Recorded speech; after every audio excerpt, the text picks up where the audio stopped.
The crystallized Illyrium extractor is nice. However, we make plenty of Illyrium from space, so I think we're going to blow that up. Supply depots are pleasant and enjoyable. The core world capital is not necessary, but it is providing adjacency to the starport, which allows it to live for now. I think the work hive is going to be built extremely fast in here.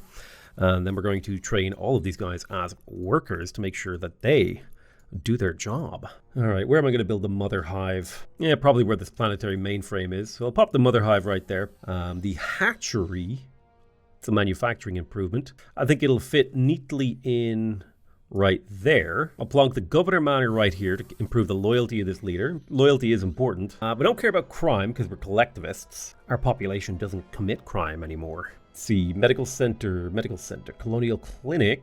Could get a medical center on this planet to grow pops real quick. It's not a very polluted planet. Honestly, I don't know what I should do here. It costs a lot of gerantium. It's hard to justify building that when we're only making like 1.2 gerantium per turn, considering the rate that I've been spending it. Drengi. What are we going to do in here? We got the pain amplifier here, which makes it a nice research world. I mean, we could make this into a research world. Well, the first thing we're going to do is we're going to consume. We're going to consume all of these pops and make them into my own delicious Festrons. So the capital city here, that's nice for the culture. The planetary generator, we got a prison labor camp. Gives a bit of manufacturing, nice. Enforced labor camp. Base. Okay, interesting. That gives base manufacturing, but is a wealth improvement. How odd. And it improves adjacent military. Well, I don't want to actually change any of that because this thing's level 7. I'm happy with that. Enforced labor camp. So weird. There's so many of these enforced labor camps. A Monsantium deposit. Weird. No wonder they built Kimberly's Refuge in here. The pain amplifier gives science. And we have a technological capital. It's a good building that we don't want to destroy. So we inherit a lot of decent infrastructure here.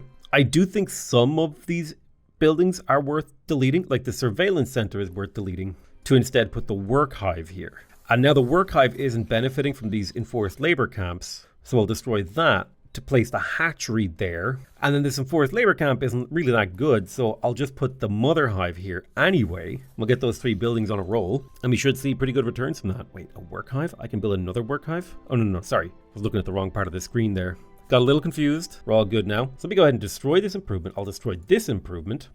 The Heritage Center. I want to get it to as high a level as possible. And it's a tourism improvement. Usually only special buildings improve tourism improvements, except for housing. Housing does do it too. So we'll surround this thing in housing, and then we'll do a little bit of terraforming to make it better. And then probably get rid of a lot of these factories and research stuff to make a money planet where we will make the wealth of our empire expand like a dying star. And we got some sort of pirate battleship. I assume that was the Drengen's research. We did get a couple of kills before it went down, but that's to be expected. We're invading many of the planets around here. We still have to get rid of some of these pirates that are floating around causing me issues. All right, we're invading Shoals 1. It'll take 1 month, so that shouldn't be a problem for us to scoop up that planet. It's all the way over here. Beam weapon miniaturization complete. We now have the experimental plasma pod, and we're 1 step away from getting the gluon disintegrator. Let's grab that beam weapon augmentation technology. That's what we were looking for. Britannian here has no orders and has completed its construction queue, which makes me very happy with this planet. I am going to delete this manufacturing district in favor putting a housing district here, because I want the starport to have a high level. And then I can delete this manufacturing district because it's really not contributing that much. And there's no reason not to put the occasional influence district out. Why not? You know, let's have a little fun with it. No, Saxo 1 is maxed out approval, has a whole bunch of pops that are all working as workers, got a huge manufacturing level, got a fairly high level starport, and is cranking out 180 starport production. That's the kind of stuff that we'd like to see there. This could be a planet where it's worth it to build Razar's lifts. It doesn't seem like anyone else is going to build it, so I may as well see if I can find a high-level place to put it. I guess I will put it here. Give me that production, please. One thing I do really appreciate about the latest Gal Civ, aka the one I'm playing right now, is that they did simplify ship construction quite a bit. Just the process of interacting. I lost my train of thought. So much happens. You lose your train of thought sometimes. Let's see, we got any unimproved resources? Well, we got a Durantium over here that we can improve. Okay, we can get an energy fuser. Hey, you know what? Let's take it. Pop in here. We'll start using these on this bad boy. Make him a little stronger. He gets that energy infuser. There you go. We'll make him strong. Liberate? Create a splinter faction. Unity enforcement tech required. That is such a cool idea. I want to liberate the galaxy in my next run. Let's go ahead and do surface invasions. We will invade. Unity enforcement tech. How odd. Never heard of that one before. Oh, Unity enforcement. You get a liberation war. Interstellar ministry. Oh, that's so cool. All right, we're invading Kratos 3. We're going to put boots on the ground. 4 months. Troop transports, let's go. Oh, there we go. There is the beam weapon augmentation technology giving us the gluon disintegrator. I don't even care what I unlock now. Let's go. I guess I'll do drone soldiers. Fine. They want me to have better soldiering. What I really want to do is I want to go into my shipyard here and I want to redesign this destroyer because I'm about to make this destroyer absolutely overpowered. So forget everything I ever told you about point defense, or thulium alloy armor, or neutrino emitters, or Gauss cannons, or Helios rockets, or neutrino, or any of this, right? We will keep the nanite repair cloud. It's kind of really strong. And we will keep the weapon jammer if there's room after we stick some gluon disintegrators on here. Now to put this in perspective, okay? You got a basic laser here, right? You put this on here. It's got a beam attack at 2, base at 2, all right? Base of 1, 2, whatever, it doesn't matter. Okay, it costs 5 mass and 5 manufacturing. We slap a gluon disintegrator on here. It's got a base attack of 6, a mass of 4, and it costs 10 manufacturing. Okay, it's twice as expensive, 20% less space, 3 to 6 times the DPS. And it does not cost strategic resources to attach to our ship. Now what does that tell you? Well. We got ourselves a very powerful weapon here. So we could quite literally stuff this ship with gluon disintegrators. And this thing now obliterates on a level that is hard to describe. I do think, however, it is worth it to scale back slightly, put at least one armor module, and you just fill it with gluon disintegrators. You try to get the repair module, an armor module, and the weapon jammer, because evasion, armor, shield strength, and health, they all stack together to make your ship even more tanky. This is the Destroyer Ultra build, Ultra Destroyer, sporting a total production cost of 225, weighing in at a beam attack of 48. Now, just to let's do a little perspective look in here. I come in here and I look at this fighter, okay? Let me take off this neutrino emitter real quick. You can fit 2 gluon disintegrators onto a fighter and still have room left over for a hull support or a weapon jammer plus chaff. Now, you tell me, is this ship crazy or is this ship crazy?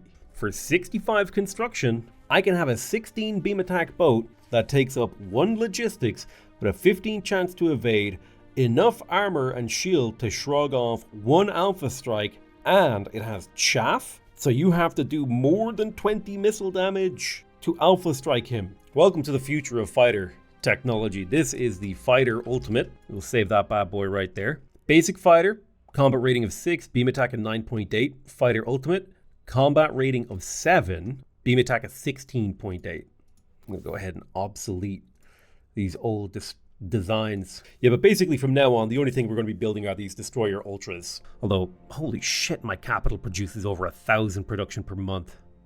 I really need to unlock bigger ships. So I'm going through all of my shipyards to make sure they're building good stuff instead of those crappy cruisers I originally had. These cruisers, by the way, they had 9 missile attack with 11 combat rating. This is a 13 combat rating ship with 48 beam attack, okay? You tell me that math is flawed, I give you a goddamn medal.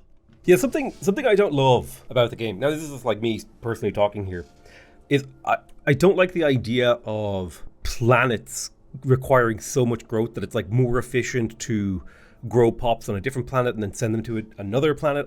I like the idea of this. I wouldn't say linear growth, but perhaps more linear growth. Like a little bit like the exponent here feels a little bit too much. Because if I want to build a big urban world, like I feel like that's something I should be able to do. Now maybe that's like not part of the developer's vision, but which by the way is a completely valid counterpoint. It's like, well, that's not really how we want to do things.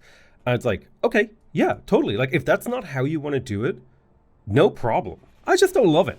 It's not like I hate it. It's just like it would be nice. It'd be nice. Must be nice. I'm wondering if I draw the troop transport into this other fleet, cancel this invasion, group these guys together. So now they got 80 conquest waiting. And yeah, they'll be able to do this siege a lot faster. Stone already belongs to me. We will siege down Onyx Prime. Kratos is already coming. I feel like if a fleet is on a rally point, it shouldn't ask you for orders. It should be the rally point being like, there are fleets here ready for you to command. And then if you just press like spacebar on that once, it like stops the whole thing. It's like, okay, yeah, we'll alert you again next turn, rather than like each individual fleet. Because this is like the sheer number of fleets that I have is well, you know, I don't remember what kind of thing I was going to build here, but I reckon a military starbase will defend this pretty well. I'm always happy to like give a game some like some general vibe critiques, because I think that's kind of where this game needs it. I think the game is generally pretty darn good, and most of my critiques are like vibe based, like, this doesn't feel amazing. I wish this worked different. Okay, another little Durantium mining starbase here. Now we've got pretty good Durantium rates, but I do think it is good to keep those flowing.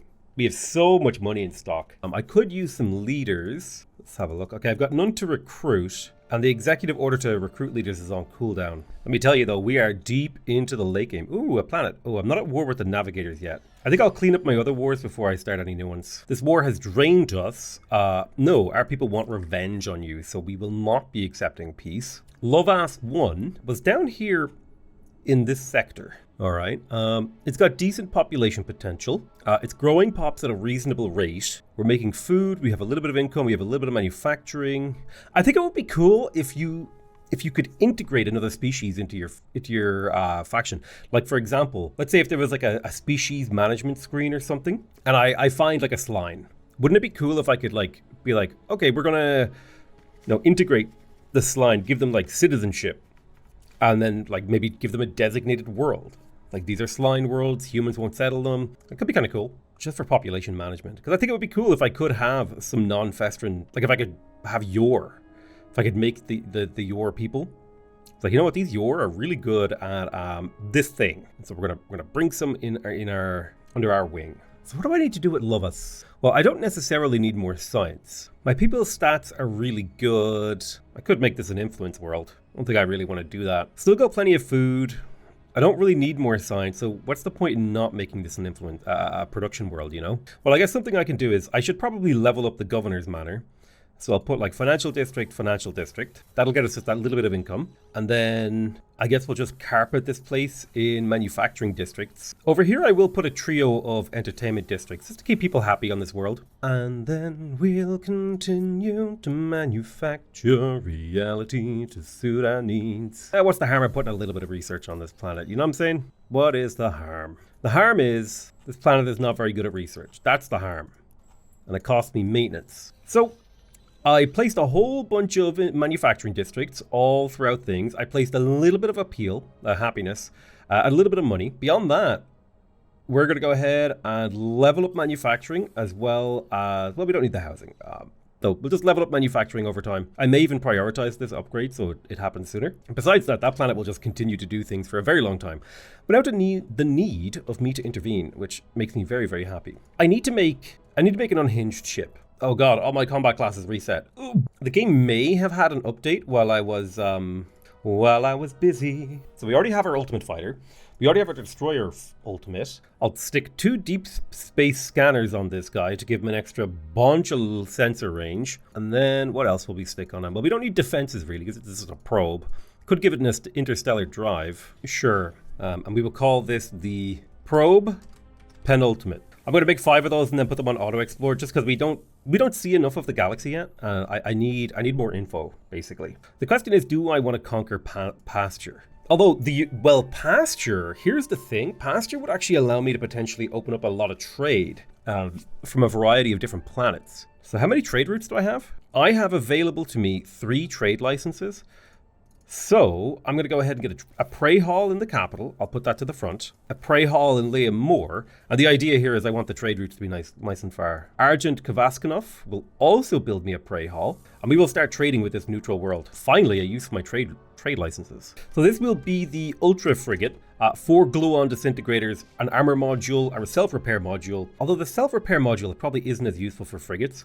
It might be better just to stuff this thing full of lasers as a sort of like, hey, this ship is designed to do like an insane amount of damage, and maybe give it a single chaff so it has a tiny little bit of missile defense, because this ship doesn't really have that much health to regenerate. Like 11, so it would heal 1 health every 5 rounds. I think it would be far better if I just stuffed as many glue-on disintegrators in here, and this will be the Ultra Frigate. It has a 39.2 beam attack compared to the previous frigate, which had 18.2. So the Drengen Homeworld has over 200 production, which means it should be able to start producing destroyer ultras on cooldown, aka once per turn. We just need to upgrade the production in here. So training a few workers, I think, is the way to go. That'll bring us up over 240, so we can build 1 destroyer ultra per turn, and the city will continue to develop itself. Although I was going to turn this into a bit of a tourism world. Oh no, it's because the Heritage Center was already here. That's why I did that. Oh yeah. It's hard, you gotta pay attention to what you were doing. It has been a couple days. Victor's Hope is what looks to be another production world. So if I take a look at its shipyard, it's 160. It can 2-turn destroyer ultras, or it can 1-turn ultra frigates. I'll go for the Ultra Frigate. Also, it would be really nice if there was like a mining starbase manager screen, like a screen dedicated to like, okay, let's have a look at all the mining starbases, or like a map overlay, and it would, you know, all of the non-mining base icons would kind of fade out, and like, yeah, it like a button that I can click, like when I'm looking at this, and I click here on the on military or economic or mining, every icon that isn't a mining thing like fades away, and then the icon, I can click on it here. And since this is a mining starbase, I could click like boom, boom, boom, and upgrade it to maximum mining. Although that one's not a mining starbase. I want to see like, shoot, where do I have a mining starbase? Because like it's actually hard for me to be like, okay, which ones of these are mining? Oh yeah, right here. And then this one might be maxed out, but maybe it has like buttons here that directly, you know, immediately, so I don't have to click on it, and then, you know, I don't have to go, oh, okay, you're here. I click on you, and I go in, I do this, and then I'm like, okay, where's the next starbase? I don't know. I think the game is really, really awesome. But the place where, well, in my opinion, it needs, or rather, where it will benefit the most is from a UI standpoint. Because this is like a really classic 4X kind of design, which means it has all the classic 4X problems, right? Of where there's just like a huge number of actions that you have to keep track of. And it's like, don't get me wrong, this is like part of every 4X, every civilization game. As you get into the late game, the number of actions you got to take increases dramatically, but like the progress each individual action moves you towards the sort of next turn is much smaller. Let's go ahead and do a surface invasion of the Onyx Hive. We've got pretty good conquest waiting from 2 troop ships, so let's go ahead and invade. Our cruisers plus a pair of destroyers are under attack by a large group of bombers and frigates. Let's watch this battle and see how it unfolds. I'm kind of curious. Oh damn, that first volley of missiles like went crazy for blowing up their shields. One blew up, one blew up. Yeah, the missile volleys are surprisingly good at alpha strike. Nice. I'm kind of curious. So the cruiser did decent amount of damage. Cool. That first strike is pretty powerful. All right, so there's battleship doctrine, which means we now have access to large ships of a battleship variety and of a command ship variety. Let's grab a new tech. Ooh, I do like the researching orbital repair. That'll give me access to the Mender drone and the repair bay, as well as giving me a little bit more logistics. Let's do orbital repair, keep our fleets healthy. Also, part of me wishes that the economic stimulus thing here and the produce modules thing was just like it converts 100% of the manufacturing on the planet into this at the ratio that they want. I kind of prefer that. I have been thinking and dreaming about Galciv since I started playing it though, which is usually a good sign that a game is like has that hook, has that juice to keep you playing. There is like there's just this like ever so slight frustration that you can't quite get to 100% happiness ever. Like this guy, he's 96% happy, but I don't know why it's 96. You know what I mean? How are these numbers collapsing? And it's just irksome.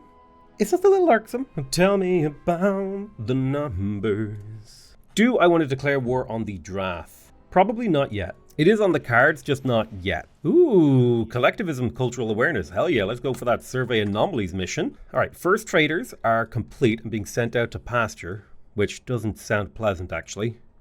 I'm pretty sure that's like a euphemism for a bad thing. I don't know what the bad thing is, but I feel like it's a euphemism for a bad thing. Like retiring someone after they make a mistake is like if you sent out to pasture. Maybe that's what they did with horses, right? I don't know. Listen, I'm not an expert in anything. Ooh, we found Macedonia. That's kind of neat. Welcome to Macedon. Orbital repair has been completed, giving us access to the repair bay module. We're gonna go ahead and research assault shuttles. I think that's kind of fun to send our dudes onto enemy ships. Then again, it's probably better if we just start getting bigger fleets now. So I'll go for fleet resupply doctrine because that's going to give me +8 logistics, which should allow us to cram a few more ships into our fleets. Speaking of fleets, actually, I should be able to design those new ship classes. Yeah, we've got the Mender drone here. So it has a repair bay. Now I wonder if the +2 fleet repair per month stacks. And okay, here's my question. Does this stack? And can I put it on other ships? So I'll put a repair bay on this, plus a repair nano-cloud, because it might be able to heal other ships in battle. We could kind of play around with this idea. Then I guess we could give it like a deep space scanner. I mean, we could in theory put a gluon disintegrator on this thing. I don't think we care about this thing doing damage though. Yeah, sure, we'll stick a weapon on it. So this is the repair drone. I will go ahead and obsolete the old one. It basically has the repair bay for +2 fleet repair every month, the repair nano-cloud to be able to heal units in battle, and the gluon disintegrator just to shred a little bit of health away. Fleet resupply doctrine is now completed, so we have access to the integrity cloud as well as extra logistics. Let's see, what should we research next? Oh, the augmentation center could be pretty good. Let's go ahead and research post-sentience. It'll take 8 months. We might get that done before the game ends. I reorganized the fleet over here to put 5 invader ships plus a siege ship in the same fleet. Now that my fleets are a lot bigger, I can kind of get away with it doing this a little bit easier. While this isn't the most powerful fleet I've ever created, it will be able to invade worlds really quickly with troops on the ground. A single month to invade the invasion of Vigil, which is the Inturi aggregate homeworld. We finally met the Archean Empire super late into the game. We are really close to a prestige victory. And I do quite like leaving the prestige victory on, because it sort of puts a time limit on the game, so you feel like you get your victory around about when you should get it, right? Because the game becomes not unplayable, but like I think the word I would use here is, and this happens to every 4X game, is you reach a point in the late game where you have like 400 units to commit to different things, and you've already won. It's when you've already won, right? And the prestige victory tends to kick in right about when you have won the game. So what's the point of continuing to play after you've won the game, right? And it's just like, yeah, it's like, hey, you achieved your goal. If you want to achieve more, you can, but you've done it. It has been done. Onyx Prime has been conquered. So that's a wrap for these guys. Do I have new leader candidates? No, I do not yet, but yet I have so many planets that need governors.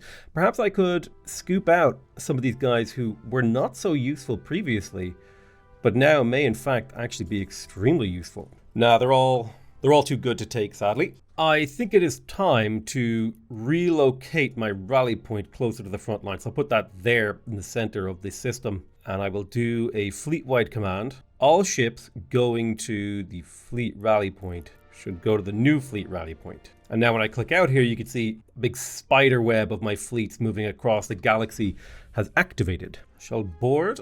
We've conquered Drengi, Icos, Victor's Hope, Kratos, Onyx Prime, Vigil. All sorts of planets are being conquered now. I've decided to start automating some of my colonies. Probably something I should have done a long time ago. However, I do like managing things myself, as long as I feel that it is possible to do so. And I no longer feel it is possible for me to do so. Ooh, our first trade route. Turn 126 and we've conquered half our system. And we got our first trade route. That's pretty cool, huh? We're now trading with this little world pasture here. Trade value 4.2. That's pretty cool. That's pretty cool. I'm wondering, can't build it right there. Wondering if I construct a mining starbase, if I give it range, can it reach the Durantium? Oh, just barely not. If I had it been one tile up, it would have been perfect. Infuriating. I love it when you help me conquer the galaxy. Oh yeah, baby. Hades III, we have cleared out the garrison and we will initiate a 2-month siege. Our bombardment is swift, devastating, and there will be troops on the ground. I have invited some new leaders. Ooh, they have really bad loyalty. Gross. Henok Tsege, I will take some of these guys. In terms of governors, you may control Kratos Prime. This guy's got high loyalty. This guy's got high loyalty. I like my governors to be loyal. Should be loyal to the empire. Anything less, I will have nothing but disappointment. Okay, there's post-sentience. Oh yeah, I totally forgot I'm supposed to design. So my entire empire just got +1 diligence. I'm going to try to develop strong AI next because I want to build Bob. Hello, Bob. I always imagine, what's his name? The guy who played Mr. Bean, Richard blah blah blah blah. Him saying Bob, Bob.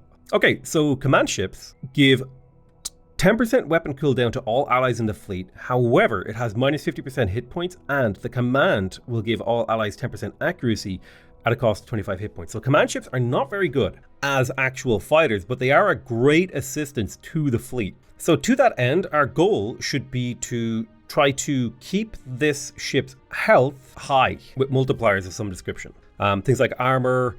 This ship absolutely should have a point defense. It should have the best in defenses that we have available to it, with 22% evasion, with a very high armor rating, almost no shields, but that's fine. We will be putting a repair nani cloud on here. I will also give it an integrity cloud so that it will have higher stats inside my borders. I'll give it the ion cannon, as well as many different platings as possible to give it a really high armor rating, and then I will fill the rest of it with gluon disintegrators. And so my thought is here, this is not a ship that's designed to do the actual combat, so I want it to survive most battles. So the point defense will make it more defensible against missiles and give it more evasion, just overall effective HP. The thulium armor alloys, and in fact all of the armor alloys that I added, will mean if this ship is taking damage, it's likely to be taking damage to its armor, which will give it about 10 to 20 shots that it can tank before it actually starts taking health points damage. And this evasion stacks nicely with that, thanks for the weapon jammer. And then when it does finally start taking health damage, it will heal itself. The ion cannon, I guess, is just a support weapon that will ruin the evasion of whoever's in the enemy.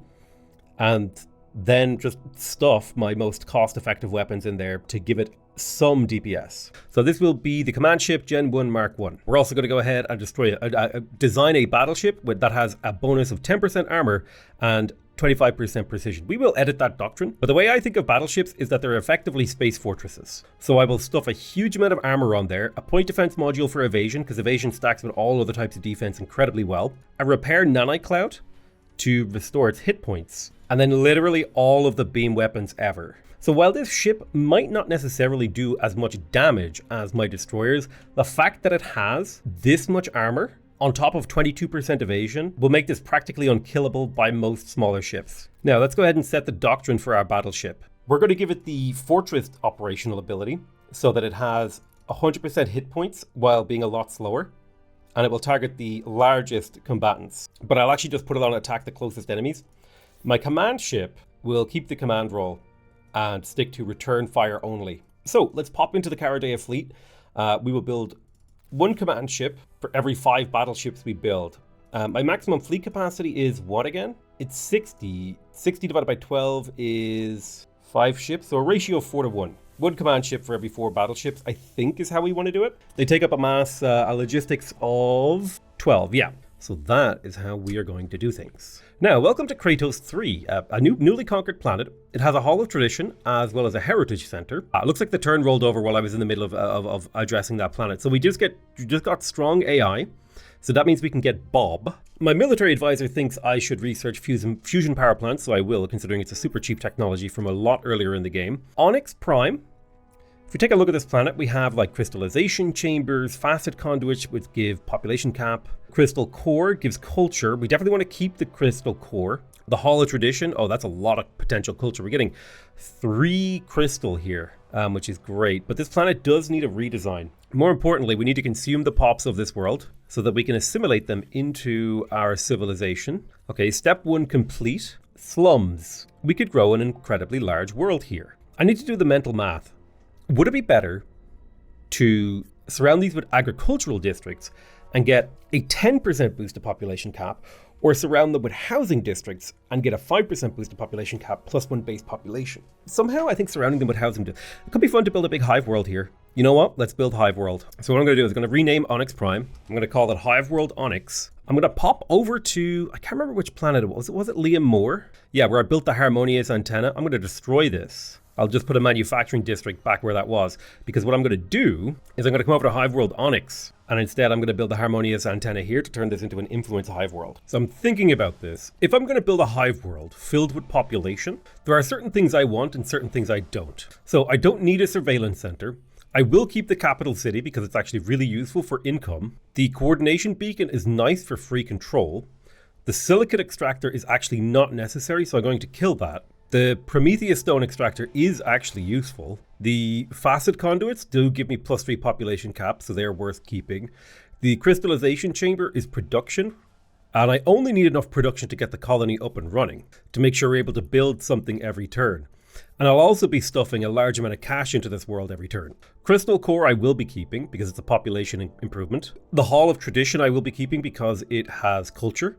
I will be rebuilding the starport, so I'm going to delete it. I don't need all of these research districts, so I'm going to kill those. And similarly, I don't need this prismatic learning matrix. So if I could destroy that, that would be ideal, but I don't think I can. So we may just have to live with that. It does give +1 manufacturing at the very least, which isn't so bad. Now, we are going to keep these slums. What do you do? This is a 15% enlightenment boost. The Shard of Enlightenment. 50% production boost, rather. So the thing that I need the most levels on here is the harmonious antennae. So I could get +6 levels here. So just this improvement surrounded by 6 manufacturing districts will get it a 60% boost to the social skills. So let's see if we can do better than that. And I think we can. If we build the work hive here, well, hold on. Yeah, if we build the mother hive right here and the work hive right here, we can then put the harmonious antennae right there and get 11 levels. Now that is powerful. Go ahead and rush that out. So workers contribute a small amount of money. Oh, sorry, this is an influence world, not a gold world. So I want to stuff as many pops in here as possible because they all generate, ideally, a little bit of influence, especially when I turn them into celebrities, which is the goal. So Onyx is going to be an influence world. We got the harmonious antenna to its maximum. I'll put the hatchery over here because it gives a little bit of manufacturing boost. I will destroy this. I'll do the planetary conversion. Happiness is very high, which I'm happy about.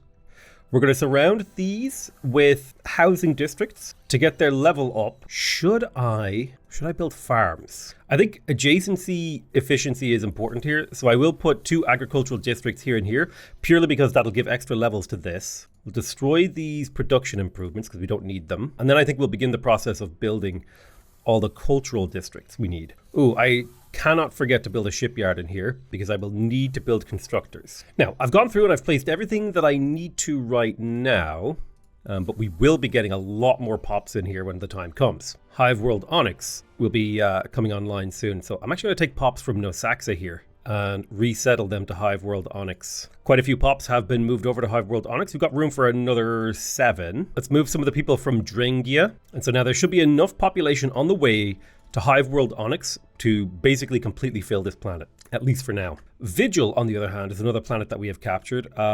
We need to consume the population, so we will go about doing that. This should bring the happiness up to maximum. Let's have a look at what they have on this planet. So they got an elemental fabricator, which gives base 5 manufacturing. The Tower of Persephone, which gives intelligence. Okay, so this could be either a manufacturing or a research world. We've got the capital city for the tourism and the culture. Man, we make so much culture. I love to see that. I would love to see culture up on the top bar somewhere, like just so I could actually tell what it does, where it's coming from. They have the Natural League Center, the Coordination Beacon, Snuggler Colonies, Colonial Clinic.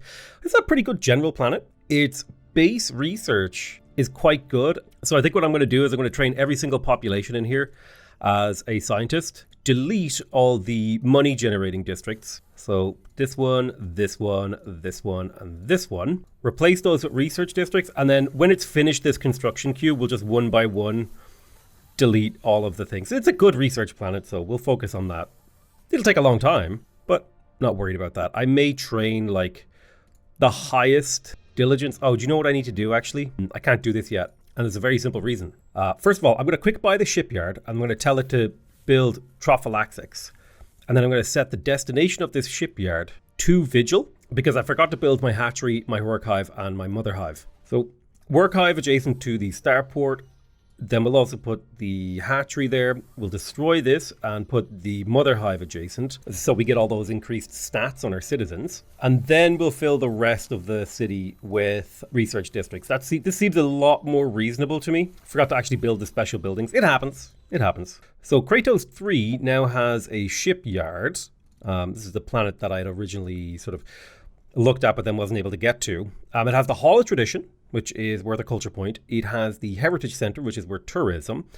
We can get a lot of mileage out of a Heritage Center, so I'll put a housing district next to it to get the +5 on the tourism side of things. I'll get rid of the science improvements in here. I don't need or want them. I will set these guys as workers, and we will get to work improving the financial capabilities of this planet. So we have the core world capital over here. We have the governor's manor. We have the colonial clinic. We've got Epimetheus fields. I don't necessarily know if we need Epimetheus pollen. No reason not to make it though. The Durantium processor is worth keeping, as is the Stellar Forge and stuff like that, but I really just don't need another production planet. So I'm going to delete the surveillance center because we don't actually really have a crime issue. The research thing is gone too. I will keep the Stellar Forge and the Durantium processor and build a little bit of production over here. I'll get rid of this wealth improvement so that I can put the work hive adjacent to these. I will put the hatchery adjacent to these as well. I will delete this, put a mother hive there, delete this, and I'll put a couple of agricultural districts next to these two things. That's just to boost them, because it's an efficient thing to do. The Hall of Tradition here gives percentage gross income, and it is a tourism improvement, so I think building a couple of houses adjacent to it to get that little bit of gross income ain't bad. A little bit of tourism there. Now, actually, instead of these farms, what I will do is this mother hive will not go there. Let me clear out some noise here because I'm having thoughts about how I want to do this. And I think the way that I want to do it is I want to put the mother hive up here, and then in between the mother hive, I will put the medical center and an agricultural district. This will get me a little bit of growth. Probably shouldn't have killed the colonial clinic, but I did anyway. I'm going to get rid of the Epimetheus field because I just don't have a use for it. Destroy these improvements. And there's no reason not to have a little bit of production here. We do have an efficient setup for it. And then the rest of this plant's going to be dedicated to making money. So we'll just put financial districts down like crazy. So it's a little bit of a balance between money and production. And then we'll have a row of entertainment districts to make sure everyone is happy. In fact, I may... Because the adjacency on the Hall of Tradition is so bad, I may just put a bunch of entertainment complexes here. That'll keep everyone happy. And it'll keep everyone busy. I'm going to tell this shipyard to produce Trophallaxics as well, which are my supply ships, and then to supply Kratos 3. And so this city will kind of sort of self-reinforce its construction capabilities for a while until I feel like it needs to actually contribute to the war effort. I think I have enough shipbuilding capabilities based on the fact that I have more fleets than I would like to be commanding. Let's begin the invasion of Hades 3. This should be a 1-month invasion because we have a massive conquest fleet. Troops on the ground, it'll take a single month. Ba-boom, locked in, and you can see the drop pods landing on the planet now. That's beautiful. Looks like we have here, there's a freighter in this fleet, which is not necessary to be in that fleet. We'll go ahead and send that to, where was Pasture? There's Pasture, right? Send the freighter to Pasture. All right, nice. We captured a mining starbase up here in the north, which I'm very, very happy about because we get to yoink this for our own means. Oh, wow. One of my star bases is under attack by a group of frigates. Shocking. Looks like one of our destroyer fleets is under attack by Roosevelt. I have no idea who that is, but it will be a complete obliteration from them. I think they might have declared war on me, whoever these guys are. All right, so nice. There's fusion power plants. Awesome. I think my money... What happened to my money? I think my money rolled over to infinity. Cool. Perhaps the game was not meant to be this broken. Like, played to this extreme is probably a better way to phrase that. Let's go ahead and upgrade the mother hive. Skadoosh. So Hive World Onyx is slowly coming online. We're waiting for those pops to get there. I think my money rolled over to infinity. Because like if I... Oh, no. Okay, no. Okay, it was just... No. It was just it was just a graphical glitch. Things looked a little wacky, but it's actually all fine. I could honestly go to a high tax rate here, and it really doesn't impact my income. Okay, I think I'm at war with the corporate sector. Let's have a look. This is the corporate sector. I am at war with them. So let's start taking out a few of their star bases. I sent some like initial kind of scout fleets deep into enemy territory without a like real specific objective in mind. Hades 3 has been conquered. Let's conquer Hades 4 next turn. I'm going to merge these two fleets, I think. I want to merge my fleets up so I have less total fleets to command. We've got a very nice new fleet as well here that does have a troop transport, so it can be in position to do a little invasion. They're demanding a ceasefire. The war will continue. There will never be peace between us, good sir. Not until your civilization has been annihilated. Annihilation. Interstellar resupply doctrine has been grabbed. We got a free integrity upgrade. I will take ship hibernation systems to have larger fleets, I think. On the planet Iconia, I want to build Bob. And so I shall destroy this research improvement, stick Bob in there. I'm going to set this to make Trophallaxics on repeat and send them to Iconia. I wish I could click this tiles thing to organize by tiles. Scanning through the list is like a little bit, well, it's not like impossible. It's just like a little difficult. I can spend the 6,000 resources to just rush Bob and get him right now. And now this planet is generating 700 science per turn. I mean, that's not bad. It's pretty good. We'll level up our science too. Okay, I forgot what Shale and Hoek was meant to do. I guess it was growing pops for me, wasn't it? Happiness in here is nowhere near maxed. So let's see if we can do something about that. Honestly, the thing I can do is just lower taxes, and then happiness will be maxed basically everywhere. So the planet of Vigil needs trophallaxis on repeat. I wish it would show me, show the name of the current thing where it sends its stuff. Ooh, natural leak favor and 50% growth for a bunch of months. Well, won't mind if I do. Plus 25 research, nihilism, or I can get traditionalism, cultural awareness. I'll take the traditionalism. Now, I can get any cultural bonus I want. Plus 1 fertility to all worlds. I don't know what that means. Citizen expectations reduced by 50% could be useful. On the other hand, I could go for... so I think collectivism is diametrically opposed to individualism. But I could go totalitarianism. Tradition and progressivism are opposed to each other. We could also go for egalitarianism. Pacifism is more about diplomacy. Progressivism is more about tech and stuff. Tradition is all about culture and cultural pride and lack of crime and all sorts of cool things like that. Hall of Tradition is pretty cool. I already have some of those. I do like the idea of going down the totalitarianism point. So we get Iron Fist, which will give us 100 control. And if we can get far enough, we could get something like censorship, which means my factions don't have negative side effects. Oppression, which increases the benefits of factions. Obedience will make my citizens have less expectations, thus have higher happiness. Also, prestige is kind of cool. All right, Macedonia's orbital fleets have been cleared. We will go ahead and invade this planet. It'll take 1 month. It's another planet falling for the Empire. Then we're going to pop in here. I'm going to take out the planet Hades 4 with our huge conquest fleet.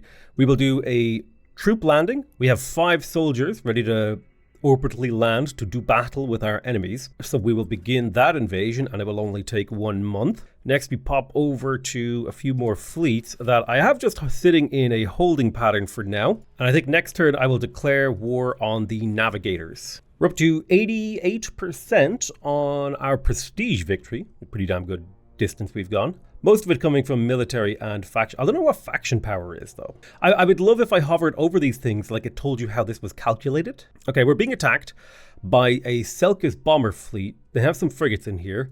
Let's see how this battle unfolds. I'm expecting the first volley of missiles to break a lot of shields and not do a whole lot else, though. All right, they're getting close. It looks like they're focus firing on one of my ships here, this one. Although it doesn't seem to be doing much for them, considering my destroyers are just disgustingly powerful. Get destroyed. Another battle. We'll just quickly float our way through these. These are all very, very easy fights to win.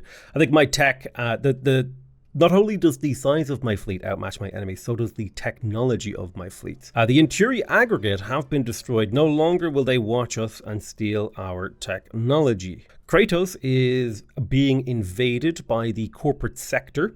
Got 5 months to save this world. So let me see, do I have a battle fleet nearby? I can assemble one, some ultra destroyers, into a battle fleet that I will send down here to take on this enemy fleet. And this is a really, really sick fleet. It's got 500 beam attack with a repair drone and an ultra frigate as well. Let me pop open diplomacy here and we will declare war on the navigators. Time has come to destroy me. You heard me. This is a war of annihilation. I'm happy to be a galactic threat. I want people to hate me. And so the invasion of the navigators will be swift. We have killer fleets that will be sent in to blow up their space assets. And then we also have invasion fleets specialized against a variety of enemy planet types. Take out the little star base over here. Then I'll probably set up a mining station in between these. All right, mining star base +2 range. Perhaps this will reach. It does reach the antimatter, but I don't think it's taking it for some reason. I'll be sad if it doesn't scoop up that antimatter. It does feel quite nice to be on the trying to think of the word, on the home stretch, the final stretch of the journey towards victory. Like, we're almost there. We do have a few sort of post-turn quick battles to sort out. We blow up all of our enemy ships. Alright, let's invade Sekis. We've got 3 transports. We'll do a landing. It'll only take a single month to invade that planet, and it will fall for us. Selkis 2 will be next. Ship hibernation systems are complete, allowing us to have even larger fleets. Let's go for advanced composites. This will be a 10% health increase to our entire fleet. I'm going to declare war on the Drath. I'm going to declare war on the whole universe. I think now at this point, I think it's more interesting if just everything I see, if I'm allowed to kill it. I think that fits my civilization a lot better. Part of my problem I was having is just like I would see things and then not be allowed to kill them. And that bothered me deeply on a very personal level as a Festron, you know. There was something there that I wasn't allowed to eat and kill, not necessarily in that order. All right, plenty of attacks happening over the end of the turn, and we can just auto-resolve the vast majority of them. We don't need to actually, well, I mean, I say auto-resolve, like, you can't actually intervene or do anything. Blowing up the starports of our enemy. Hi-ho, my daddy-o. We're blowing up the starports. We got a nice bunch of dudes. We can invade this planet. It'll take 2 months. Troops on the ground. Detecty 1 is going down, blowing up the starports, blowing up their station, destroying all the space-based infrastructure. Alright, our enemies are gonna fall by my galactic sword. It will take 6 months to invade Barani 4. We will do a land invasion, so that'll be 3 months. They're killing my little probes! Those jerks, those are my scout probes, man.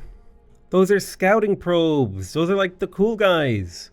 They're friendly. They're small and cute. So the Onyx Hive are turning all their assets over to the Zaloxy? I don't fully understand what that means, but he said it in a way that I was meant to take offense. And so I did. Let's see. Drone-based resupply doctrine, xeno-resource mining, or xeno-agriculture. Let's go for drone-based no, let's do some xeno-agriculture. We haven't upgraded their planets in a while. We're blowing up their fleets. They got some cruisers. Oh, actually, we're fighting some cruisers. They got real ships here. Let's watch. They got some cruisers. They're not very good cruisers, but they got like, ooh, they got pretty good attack. Beam attack, missile attack, kinetic. Nanite-cloud repair happening. Ooh, this fell cruiser, he's getting shot. Oh, he's tanking. Oh, enemy ships are blown up already. Look at this. Look at this. They did so much damage. The healing ones. Okay, there's 2 things that are broken in this game. Like things that are like healing and the thing that allows your ships to shield their whole fleet. I played with both and I just feel like healing is broken every time. Yeah, it just feels OP. Selkis 1 has been captured. I think we can do a 2-month invasion of Selkis 2. Make sure we clear out the garrison around the planet and then begin the actual invasion. And if we do a surface invasion, it'll only take 1 month because that's what our people are good at doing. They're good at invading planets. I'm assembling up my fleets. Hi-ho, a warrior, I'm assembling up my fleets, rejecting all the diplomacy. Hi-ho, my daddy-o, I don't want your damn diplomacy. We're blowing up the fleets, and another one falls, and another one falls, another one bites the dust. Do-do-doom-doom. Can you lose a sponsorship by singing badly? That is, you know what? We're going to limit test that theory. Please give me money. I will always take a sponsorship from Stardock if I have the time to play the game, and I'm going to make the time because I've actually been really enjoying playing Galciv. I've been enjoying the variety. I've been playing like just Civ for a little bit too long, and now I'm out to explore. I'm like a newly single college student or something. You know what I mean? I'm out there hitting up the 4X game bars or something. I don't know. I'm looking for Mr. Right. The Onyx Hive are dead. Perfect. They're now dead. There's Xeno-agriculture, which will allow us to upgrade our farms, and agriculture, which is pretty cool. Orbital Research Lab, Xeno Research Mining. You know what? I like let's do Orbital Research Labs. That sounds more fun. We're declaring war on Baratak. We're declaring war on the trees. Burn down the forest, do-do-do-do-do-do-dee. Let's go ahead and siege Barani 5. It'll take 3 months for this fleet to take it out. I don't know how do I explain to you just how many ships I have. All right, what do we got in this fleet? We got 4 fighters, we got 2 frigates, a pair of siege ships, an invader, an unclassified probe. I should probably get that probe out of there. I wish I could like shift click this to like detach it or select the ships of this class. Wouldn't that be nice if I could just click here and it would select all the ships of that class? Because otherwise I have to like hover over each one of these. Because I don't know which one is my probe. I don't know what they look like. You're attributing way more competence to me than I actually have. Like, I know it's in there. Searching. Okay, I'm convinced this unclassified... Oh no, the unclassified ship is the repair ship. Blah. I'm a dummy. I don't think you should be trying to fight anymore. Oh, we're at 94%. I wanna blow up your star bases, baby. We're gonna burn the galaxy. Oh, there'll be no more enemy civilizations left. I'm sorry. Honestly, I'm going to leave it up to the editor how much of the singing he should cut. Listen, I'm a singer. It's my thing. It's what I do. I can't help myself. Am I really out of modules? God damn. Ooh, we got a battleship. First battleship online, Captain. We are the festering hunt. We are the festering hunt. We are going to burn your worlds. Oh, 95% prestige victory. A little orbital research center didn't hurt no one. I think I will go for precursor archaeology. That sounds like fun. I mean, it doesn't change much about how I'm playing the game, but you know, we could do some fun things. We do a little quick battling. I'm really interested to see what the end of game stats look like. Like, that's going to be fun. Like, just how much stuff did I blow up? How many hours did I play this campaign? It's been a lot of footage. Editor, let me know how much footage I actually gave you. Get wrecked. Imagine having to edit my videos. It's actually a pretty good job. Iridia will fall. We're invading it with a massive invasion fleet. Their capital will burn. Not quite today, sadly. Ooh, Spores of Yggdrasil. I love that one. It's one of my favorite things. There's actually a faction that is really good at using them. But you see this planet? See this dead world? Click. It's now a living class 5 world with stats. Now, isn't that awesome?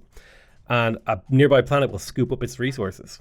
Delicious, superstitious, blowing them up because it's fun. You know, on this screen, I wish it was possible to like randomly transport pops from a different world to this one and be like, hey, I want to put a bunch of people on this planet, which is exactly what I'm going to do. Hive World Onyx needs as many of the Festrons as it can hold. I may need to do something about approval in here, actually, now that I think about it. This should help, though. A little bit of approval here or there. I'm excited to see how that planet looks once we actually have pops on it. So many enemy stations are dying this turn. Like, I have so many fleets. Like, I really want you to understand just how many fleets I have, okay? I really need you to understand how many fleets I have just in the galaxy doing stuff. If you're wondering why a single turn takes 15 minutes now, that's your answer. But this is why we play these games, right? It's you want to have the big galaxy-spanning empire that's epic and difficult to manage, and you know, and it takes real time, and every move is significant because each of these moves is like impactful on a local level, but on a global level, they weave together a plot of destruction and beauty. Precursor archaeology is finished. I guess we'll upgrade enhanced negotiation. I'm just going to pick and text at random at this point. Ooh, ICOS 4 has actually finished whatever it was, the hell it was doing. Ooh, that's a nice medical center. Look at that. 140% growth. What do we got here? The precursor security modder eliminates crime. Primes? No, not Twitch primes. Not the primes. It's a good planet to make money on. What dictates the gross income? Is it their social skills? I think it is. Okay, let's build adjacent to our industrial centers to maximize the production of this planet a little bit. I'll put a couple of housing districts here to boost up the starport. Then I reckon a little planetary conversion, skadoosh, is in order. This planet does not make that much wealth, but it will have a decent amount of citizens. So I think slapping down a bunch of financial districts is a completely reasonable proposition. It's about time that my empire started paying for itself, aside from just constantly ravenously expanding. I do like the Festron playstyle though, where you can pretty much entirely focus on making production and production and science, and then fuel your economy through conquest. Like, all this money I have is just from invading planets. We're beginning the invasion of Barani 3. So we'll clear the invaders, and then we will do a land invasion, and it will take 3 months. We love to see that. Barani 2 finished its shipyard. How the hell are you getting production? This isn't a core world, this is a colony. Is it a core world? The hell? Wait, I own their shipyard, but they're giving me production? Yeah, the game is getting a little weird. It's getting very weird with it. They want a ceasefire. I don't want a ceasefire. I refuse any and all ceasefires. I fight to the death in an expansion themed all around not fighting to the death. Yeah. Go good. Sponsorship, Batman. Woo. I just really like the Festron hunt. Okay, can you blame me? I get to play a race, species of intergalactic soul eaters. So we're invading the homeworld of Iridia. It should take 1 month. I think this fleet got interrupted in its task. Boom. We blown them up. They're getting blown to smithereens like we conquered their machine. Corporate sector built the Galactic currency reserve. Interesting. There is the enhanced negotiation tactics. That +1 diplomacies are going to really help us deal with that. You know, that whole that whole upsetting level of conquest we've been doing. Oh, this is very nice. This is a very, very, very nice planet. We'll train another scientist. We train a little scientist. It might be good for me to build more population improvements in here. Well, housing district right there. I mean, do we really need a good starport in this city? Or, hear me out here, or we could have a lot more population so that the planet can fit more people. Has Hive World Onyx, does it have? Oh, it almost has all the pops in it. Let us invade the slipstream, making our way down the stream. Oh, we are making it. We've made it through. That's kind of exciting. Caridia. Caradea, do.